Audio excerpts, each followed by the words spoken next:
अस्सलाम वालेकुम, नमस्ते, सत श्री अकाल। कैसे हैं आप लोग? उम्मीद करती हूँ ठीक होंगे, खुश होंगे। मैं हूँ हसीका अली और आज आप लोग की लाइव में बहुत ही इंटरेस्टिंग सी वीडियो से स्टार्ट करते हैं अपनी वीडियो को without wasting any time. Let's start. Okay guys, so video का टाइटल है Pallava city, smartest city of India, Pallava city. So start करते हैं वीडियो। हेलो दोस्तों, स्वागत है आपका मोस्ट अमेजिंग क्लिप्स चैनल पर। तो आज हम आपको लेकर चलेंगे महाराष्ट्र की सबसे मॉडर्न और planned smart city Pallava city में। यह शहर स्मार्ट सिटी के सभी मानकों पर खरा उतरा है और अपने शानदार इंफ्रास्ट्रक्चर और हरियाली के लिए मशहूर है। तो चलिए जानते हैं इस बेहतरीन शहर के बारे में हर वो खास बात जो इसे एक स्मार्ट सिटी बनाती है।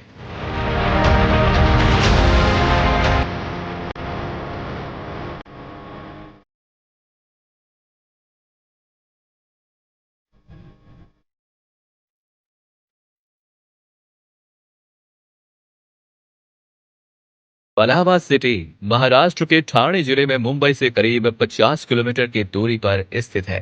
यह शहर लगभग 5000 एकड़ के विशाल एरिया में फैला हुआ है और इसे लोधा ग्रुप ने खास तौर पर एक स्मार्ट सिटी के रूप में विकसित किया है। पलावा सिटी में 60% से अधिक ग्रीन स्पेस है, जिसके चलते यहाँ रहने वाले लोग शहर के शांत और साफ सुथरे वातावरण में रहते हुए मुंबई और नवी मुंबई से आसानी से जुड़े रहते हैं। पलावा का इंफ्रास्ट्रक्चर वर्ल्ड क्लास है और ये एक स्मार्ट सिटी का बेहतरीन उदाहरण है। यहाँ पर हर सड़क और बिल्डिंग को पर्यावरण के अनुकूल डिजाइन किया गया है।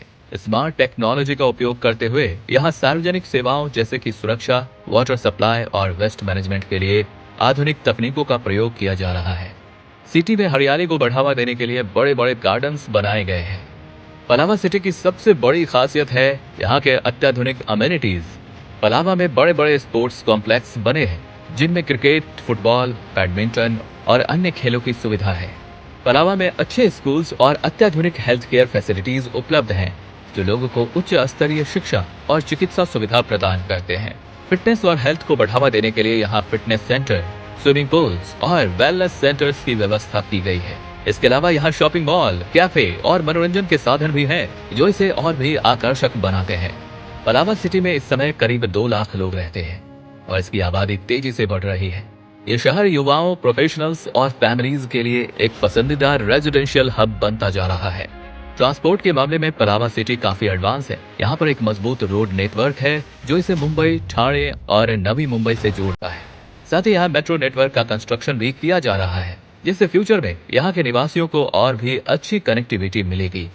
इसके अलावा पलावा के अंदर इलेक्ट्रिक बसें भी चलाई जाती हैं, जो प्रदूषण को कम करने में सहायक है। पलावा सिटी का भविष्य बहुत ही उज्जवल है। इसे भारत की सबसे बड़ी ग्रीन और सस्टेनेबल सिटी बनाने की दिशा में काम हो रहा है। पलावा की योजना इसे केवल रेजिडेंशियल सिटी तक सीमित रखने की नहीं है, बल्कि इसे एक प्रमुख बिजनेस, एजुकेशन और हेल्थ केयर हब के रूप में भी विकसित किया जा रहा है। तो ये थी महाराष्ट्र की सबसे स्मार्ट सिटी पलावा, जो न सिर्फ रहने के लिए एक बेहतरीन जगह है, बल्कि भारत के आने वाले स्मार्ट सिटीज के लिए एक प्रेरणा भी है। हमें उम्मीद है कि आपको पलावा सिटी की ये जानकारी पसंद आई होगी। तो ऐसे ही और वीडियोस देखने के लिए चैनल को सब्सक्राइब करना ना भूलें। फिर मिलेंगे एक नए शहर के साथ। धन्यवाद। ये वीडियो देखने के बाद मुझे असल में यहाँ पे बहुत सर्दी है तो इसलिए हालत बहुत ज़्यादा ख़राब है, साथ नहीं दे रहा। अच्छा, ये वीडियो देखने के बाद कभी आवाज़ सही निकल रही है और कभी डबल डबल निकल रही है। ये वीडियो देखने के बाद मुझे एक वीडियो जो मैंने पिछले कुछ दिनों पहले देखी थी मुंबई इंटरनेशनल एयरपोर्ट के हवाले से, तो उसका मुझे टाइटल याद आ गया कि America has nothing like this. वाकई ऐसे सिटीज़ हैं, कुछ ऐसे प्लेसेस हैं, कुछ ऐसे सिटीज़ हैं, कुछ ऐसे एयरपोर्ट्स हैं, कुछ ऐसे रेलवेज़ हैं इंडिया में, कुछ ऐसे ऐसे पॉइंट्स हैं इंडिया में, और अब आने वाले कुछ सालों में तो मुझे लगता है पूरा का पूरा इंडिया ही, जिसे देखकर आपको लगता है कि बड़े से बड़ा कंट्री, कामयाब से कामयाब country, well settled country, well developed countries भी कुछ नहीं है इंडिया के सामने। यानी कि वो कहते हैं ना कि थोड़ा करो लेकिन ऐसा करो, बेहतरीन करो कि सामने वाला आपको दाद दे और सामने वाला ये कहे कि इससे बेहतर और क्या हो सकता है, इससे बेहतर और क्या हो सकता है। हमेशा मैं ये देखती हूँ कि कोई भी अब मैं देख रही हूँ, क्योंकि पिछले दिनों भी और पिछले कुछ साल, 2-3 साल पहले भी मैंने एक वीडियो गिफ्ट सिटी के हवाले से बहुत वीडियोस देखी थी, ढोलरा सिटी के हवाले से बहुत वीडियोस देखी, 2 साल पहले आई थी दूसरे चैनल पे जब थी। तो वो ऐसे सिटीज़ थे जिनको बाकायदा प्रॉपर्ली प्लान करके प्रॉपर्ली स्मार्ट सिटी बनाया जा रहा है, ठीक है। उनका स्ट्रक्चर देखकर, उनकी डिज़ाइन देखकर मेरी आंखें खुली रह गई थी, ठीक है। उस पर वर्किंग हो रही थी उन दिनों। अभी मुझे अपडेट नहीं है इस हवाले से कि गिफ्ट सिटी का क्या हुआ, ढोलरा सिटी कहाँ तक पहुँचा, तो गुजरात में गिफ्ट सिटी तो उनको देख के मेरी आंखें खुली की खुली रह गई थी कि यार किस तरीके से काम हो रहा है। और पैसे तो पानी की तरह खर्च हो रहे हैं, पैसे पानी की तरह खर्च हो रहे हैं, क्योंकि उनकी जब इन्वेस्टमेंट का अमाउंट और डिजिट जो आते थे, जो एक अमाउंट पता चला, बहुत ही ह्यूज अमाउंट होता था जो खर्च किया जा रहा होता था स्मार्ट सिटी पे। और अभी आगे भी मैं देख रही हूँ इसी धुन के साथ, इसी वे पर और इसी रास्ते पर उसी तरीके से, उसी जोशो खरोश के साथ सफ़र किया जा रहा है अपने मुल्क को आगे बढ़ाने के लिए। स्मार्ट सिटीज़ का होना आजकल का जो दौर है, क्योंकि हम बहुत ज़्यादा एडवांसमेंट में जा रहे हैं, हम टेक्नोलॉजी से बहुत ज़्यादा जुड़ रहे हैं। तो ऐसे सिटीज़ जिसके अंदर टेक्नोलॉजी हो, जहाँ पे हर सुविधा मौजूद हो, ठीक है। कुछ पुराने सिस्टम हुआ करते थे, अब उनको अपडेट करने की ज़रूरत है। लाइक जैसे कि वातावरण के लिए, अपने इन्वायरमेंट को ग्रीन, मतलब जाहिर सी बात है साफ़ सुथरा रखने के लिए, और अपने इन्वायरमेंट को, जाहिर सी बात है जब हम EVs यूज़ करेंगे, इलेक्ट्रिक बसेस यूज़ करेंगे, तो उसके बाद हमारा जो इन्वायरमेंट होगा वो बहुत फ्रेश होगा, वो बहुत ज़्यादा फ्रेंडली होगा, और इसके बाद हमें जाहिर सी बात है तरोताज़गी का एहसास होगा। वो पॉल्यूशन से हमारी जान छूट जाएगी, जिसको हम सालों से झेलते हुए आ रहे हैं। तो ये चीज़ें बहुत ज़रूरी है अपने आप में। मैंने देखा जगह जगह EV के स्टेशंस भी हैं, ठीक है।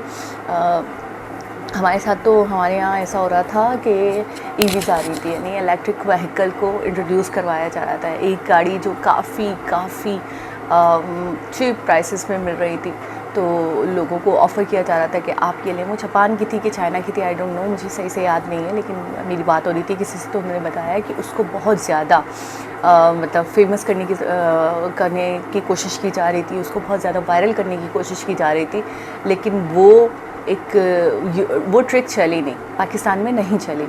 तो इसके पीछे का रीज़न जानने का बोला गया कि भाई बताइए क्या है। तो वो गाड़ी आप सिर्फ अपने घर से जो चार्ज करके निकलोगे, तो फिर आप वापस जाके अपने घर पे ही चार्ज कर सकते हो। यानी हमारे यहाँ EV स्टेशंस तो हैं ही नहीं। तो अगर फॉर सपोज़ 2-3 घंटे के बाद उसकी बैटरी डाउन हो जाती है और हमें चार्जिंग की ज़रूरत पड़ती है, तो आपके पास तो चार्जिंग पॉइंट ही नहीं है, तो फिर आप क्या करोगे।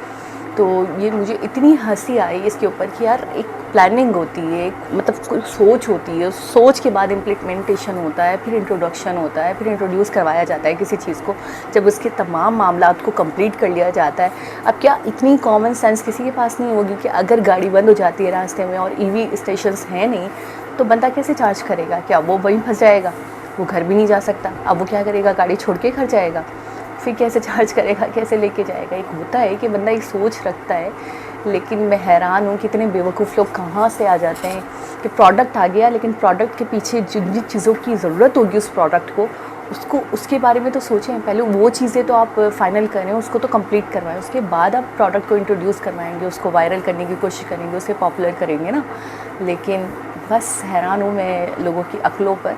तो खैर वो फ्लॉप हो गया, वो आइडिया वो नहीं चला, नहीं तो वो काफ़ी चीप प्राइसेस में मिल रही थी। हमारा भी भला हो जाता, एक बात है, मैं भी ख़रीद लेती 1 लाख के अंदर आती तो मैं भी ख़रीद लेती, लेकिन वही जब EV स्टेशन नहीं होंगे तो ख़रीद कर अपने सर पे मारूंगी उस कार को।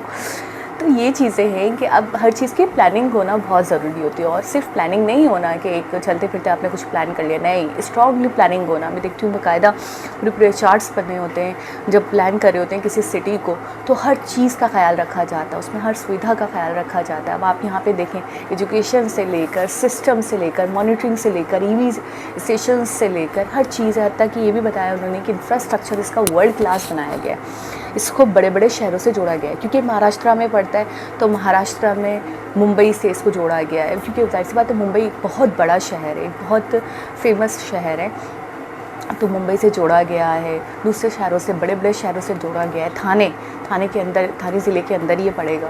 तो बहुत सारी चीज़ों का ख्याल रखा गया है कि लोगों को किसी भी परेशानी का सामना ना करना पड़े। अगर लोगों को परेशानी होगी तो कौन प्लॉट लेगा, कौन यहाँ घर बनाएगा। वो तो ये कहेंगे ना कि हम जहाँ रह रहे हैं, देखो अपनी जगह को छोड़कर जब बंदा दूसरी लोकेशन पे जाता है तो वो ये सोचता है कि हमें मज़ीद क्या फ़ायदा है, हम जहाँ रह रहे हैं उससे बेहतर है, हमें उससे ज़्यादा सुविधाएं मिल रही हैं, हमें उससे ज़्यादा फैसिलिटेट किया जा रहा है, तो हम मूव ऑन करेंगे। अदरवाइज़ हम क्यों छोड़ेंगे अपना घर।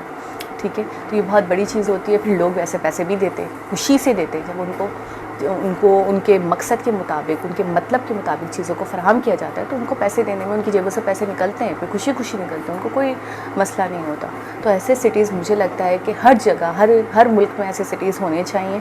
जिस तरीके से, जिस रविश पर आप लोग चल रहे हैं, उस रविश को हमें भी फॉलो करना चाहिए, कदम टू कदम हमें भी उसको कॉपी कर लेना चाहिए। क्योंकि तुम कॉपी करना बहुत आसान है, कॉपी कर लेना चाहिए, ठीक है, और कुछ नहीं कर सकते तो, और कुछ करना हमारे बस में नहीं है। तो खैर, एक बहुत ही प्यारा सा सिटी, एक बहुत ही खूबसूरत सा सिटी, दिल खुश हो गया इस सिटी को देखकर। ऐसे स्मार्ट सिटीज़ और 10-15 तो और बन जाए जल्दी से जल्दी ताकि मैं रिएक्ट कर सकूँ दोबारा किसी और वीडियो के साथ। आपसे मुलाकात होगी और मुझे अपडेटेड वीडियो बताइए गिफ्ट सिटी और ढोलरा के हवाले से। अगर वो कंप्लीट हो गए हैं तो भी बताइएगा मुझे कमेंट के थ्रू, और अगर इनकम्प्लीट है, कहाँ तक पहुँचा उनका मामला, कहाँ तक पहुँचा वो वाला प्रोजेक्ट, तो वो भी बताइएगा। दोबारा किसी और वीडियो के साथ आपसे मुलाकात होगी। जब तक अपना बहुत सारा ख्याल रखें। अल्लाह हाफ़िज़।